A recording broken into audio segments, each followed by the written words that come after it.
नमस्कार दोस्तों एवं मेरे विद्यार्थियों।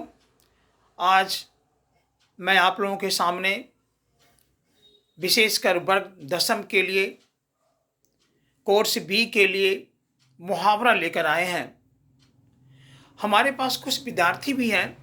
उनका प्रश्न है कि सर, मुहावरे में हमें बहुत परेशानी होती है, इसका आसान तरीका क्या है। मैं इस विषय पर उनको समझा रहा हूँ कि मैं 5 वीडियो बनाकर आप लोगों को सुपुर्द करूँगा दूँगा।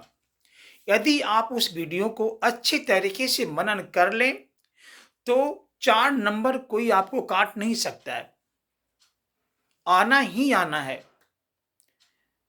तो मैं अब वीडियो स्टार्ट कर रहा हूँ। सबसे पहले मेरे बच्चों, मुहावरे का मतलब क्या होता है? मुहावरा मुहावरा का मतलब होता है मन से विचारों को समझना। आपसे कोई प्रश्न कर रहा हो और उस प्रश्न को हम अपने मन में उत्तर ढूंढकर उसे बताना ही मुहावरा कहलाता है।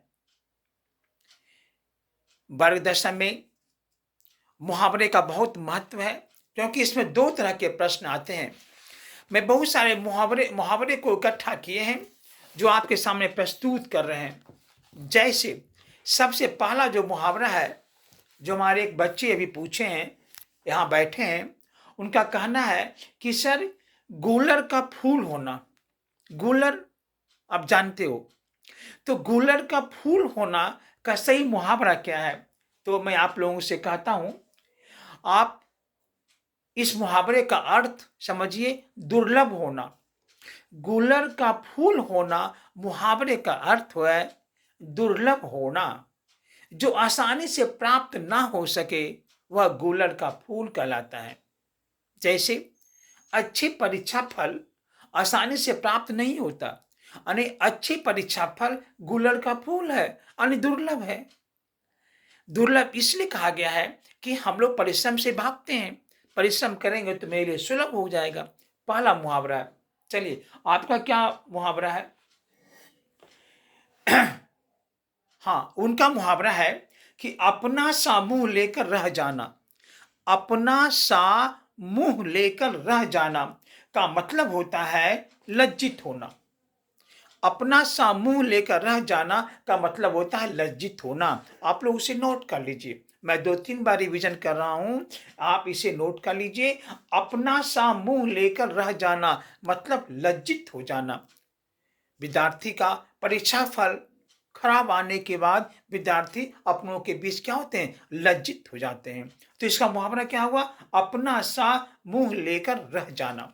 तीसरा मुहावरा है बरस पड़ना।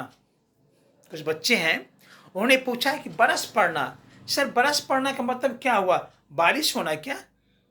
बरस पड़ना हम लोग समझते हैं, बरस पड़ना मतलब बारिश हो रही है, बहुत तेज मूसलाधार बारिश हो रही है। नहीं नहीं नहीं नहीं, इसका मतलब बारिश होना नहीं होता है। इसका मतलब होना है अत्यधिक क्रोधित हो जाना, आपे से बाहर हो जाना, ये भी कह सकते हैं। अत्यधिक क्रोधित हो जाना या आपे से बाहर हो जाना, इसका अर्थ होता है, किसका होता है अर्थ? बरस पड़ना। बरस पड़ना का मतलब बारिश नहीं, बल्कि अत्यधिक क्रोध हो जाना। आप लोग समझ रहे हैं? आप लोग उसे नोट कर लीजिए, आपके लिए अच्छा रहेगा। आगे देखिए, छठी का दूध याद आना। छठी का दूध याद आना का मतलब होता है बुरा हाल होना। लिख लीजिए उसे एक जगह। ये मुहावरा आपको को सुना हुआ लग रहा है, लेकिन छठी का दूध याद आना का मतलब क्या होता है? बुरा होना, यानी बुरा हाल होना। आपकी जो हालत है वो खराब हो रही है। आप जब किसी मुसीबत में पड़ते हो, जो काम आपसे नहीं हो पाता है, तो आपको छठी के दूध याद आ जाती है ना। इसका मतलब आपका जो हालत है वो खराब हो रहा है। अब मैं एक मुहावरा, हमारे एक साथी पूछ रहे हैं, उनका मुहावरा है सिर पर पांव रखकर भागना। सिर पर पांव रख कर भागना बहुत आसान है। इस मुहावरे का अर्थ बहुत आसान है, आप इसे आराम से याद कर सकते हैं। क्या? तुरंत भाग जाना। 9 2 11 होना, भाग जाना। तो सिर पर पाँव रखकर भागना मतलब होता है तुरंत भाग जाना। अपने विरोधी को देख करके वह सिर पर पाँव रखकर भाग गया, यानी तुरंत भाग गया, रुका भी नहीं। आगे देखिए मुहावरा है, सिर मरना। ठीक है, आपका जवाब दे रहे हैं, सिर मरना। उनका प्रश्न है सिर मरना। सिर मरना का मतलब क्या होता है? जबरदस्ती आरोप लगाना। मैंने कोई गुनाह नहीं किया, लेकिन अपनी गुनाह को मेरे सिर पर मर दिया। जबरदस्ती मतलब आरोप लगा देना कि आपने ही वो काम किया है। आप लोग लिखते जा रहे हैं ना, सो लिखते जाइए, क्योंकि जब तक लिखिएगा नहीं तो हो सके स्मरण आपका कभी मिट सकता है। इससे उसको लिख लेने में आपकी भलाई है, जो कि बार बार आप दोहरा सकते हैं। अगला मुहावरा है बात मनाना। बात बनाना, माना नहीं, एक बात बनाना भी होता है और एक होता है बात मनाना भी होता है। तो बात बनाना का मतलब होता है बहाना करना। बहाना करना। बहुत सारे विद्यार्थी होते हैं भाई, जब मैं पूछ देता हूं कि तुमने होमवर्क क्यों नहीं किया भाई, मैंने तुमको दिया था गृह कार्य करने के लिए, क्यों नहीं किए, तो साफ बहाना बना देते हैं भाई। तो बात बना रहे हैं जो पता चल जाती है। अब है बात मनाना, मतलब क्या हुआ? जबरदस्ती करना। हमारी बात मानना पड़ेगा तुम्हें। तो दोनों में याद रखिएगा, मनाना और बनाना। एक है आपको आगे कुआं पीछे खाई। ठीक है, आपका प्रश्न सही है, आगे कुआं पीछे खाई। इसका अर्थ क्या होता है कि दोनों ओर विपत्ति होना, आगे भी विपत्ति और पीछे भी विपत्ति। इसका अर्थ यही होता है, आगे कुआं पीछे खाई। समझ रहे हैं ना? लिख लीजिए, नोट करते जाइए। आगे कुआं पीछे खाई का मतलब होता है दोनों ओर विपत्ति होना। हाँ, इनका प्रश्न बहुत अच्छा है मेरे बच्चों, सुनिए। इन्होंने एक अच्छा मुहावरा हमसे प्रश्न किए हैं। इनका मुहावरा का है अंडे का शहजादा। बहुत अच्छा, धन्यवाद। अंडे का शहजादा एक मुहावरा है। अब इसका अर्थ क्या होता है? इसका अर्थ पहले लिख लीजिए, आपने पूछा तो इसका अर्थ लिख लीजिए, अनुभवहीन होना। अंडे का शहजादा का मुहावरा होता है अनुभवहीन होना। याद रखिए, अंडे के शहजादा का मतलब होता है अनुभवहीन होना। समझ गए ना? अनुभवहीन होने का मतलब क्या होता है?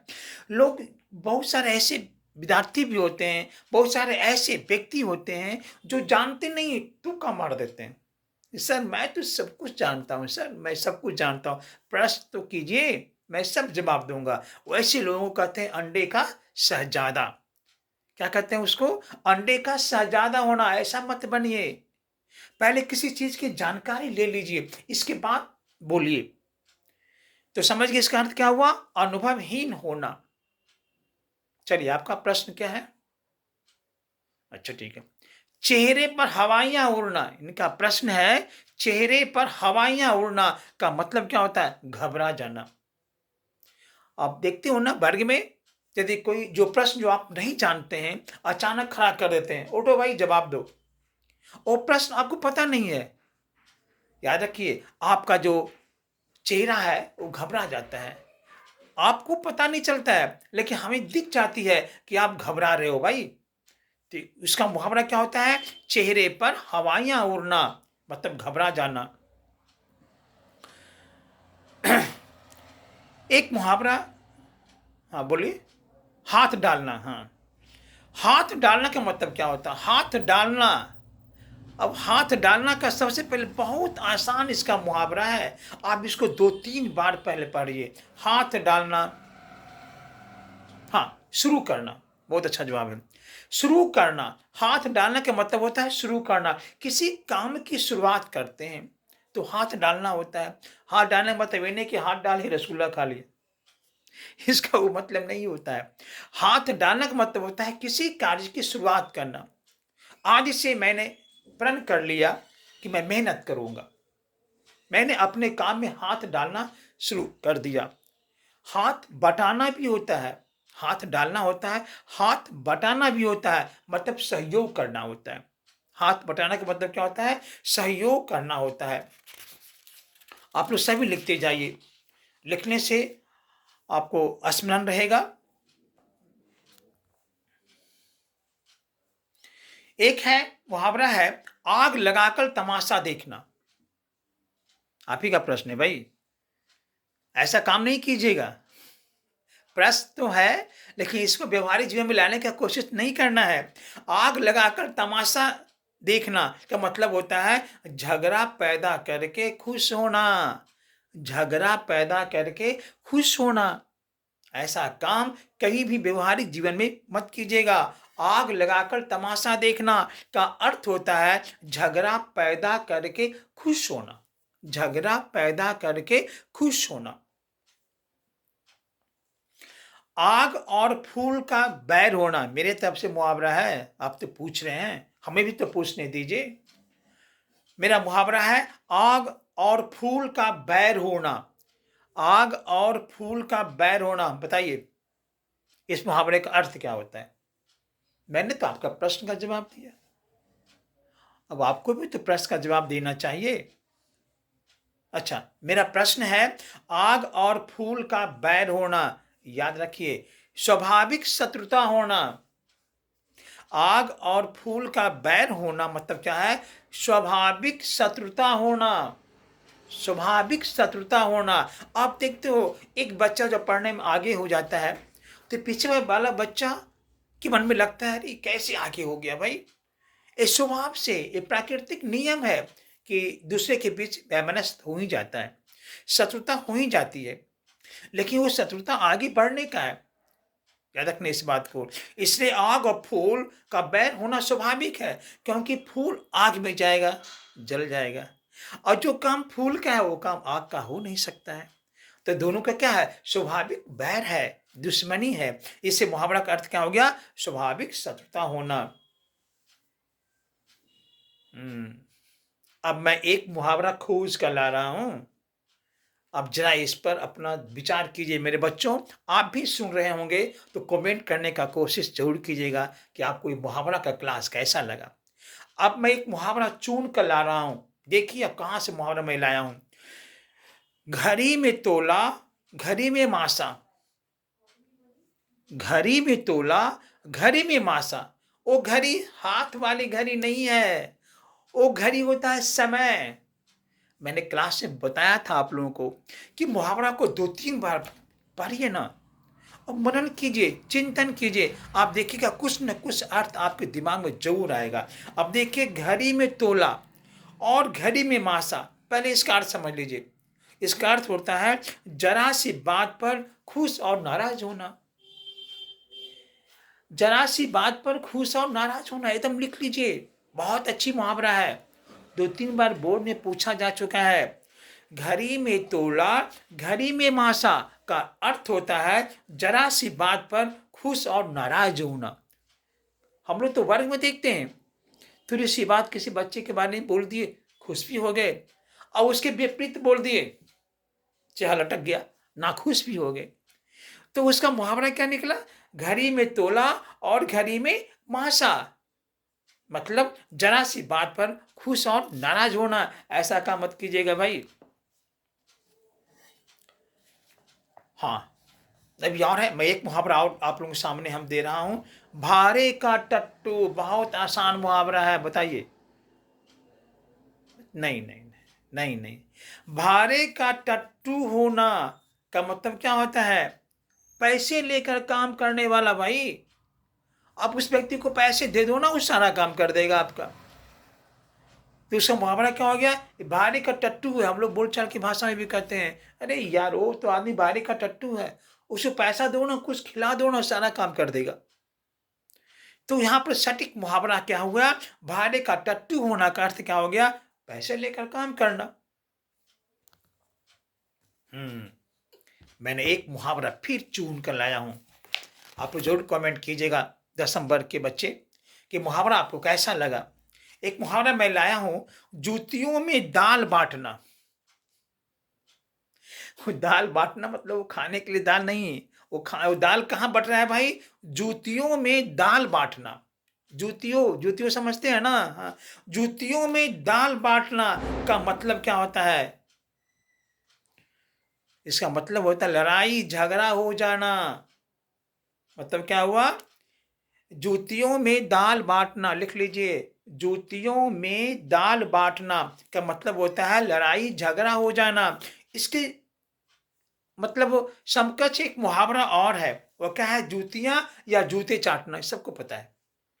जूतियाँ, जूते चाटना मतलब होता है चापलूसी करना, लेकिन यहाँ ये मुहावरा नहीं है, यहाँ मुहावरा है जूतियों में दाल बाँटना। जूतियों में दाल बाँटने का मुहावरा होता है लड़ाई झगड़ा हो जाना। आज तक क्लास इतना ही है। अब आप लोग, मैं बहुत दिनों के बाद अपने चैनल पर आया हूँ। मैं पुनः इसे सजीव रूप देना चाहता हूँ। मेरे बच्चों, मेरे बंधुओं, इस चैनल को सब्सक्राइब करना मत भूलिएगा।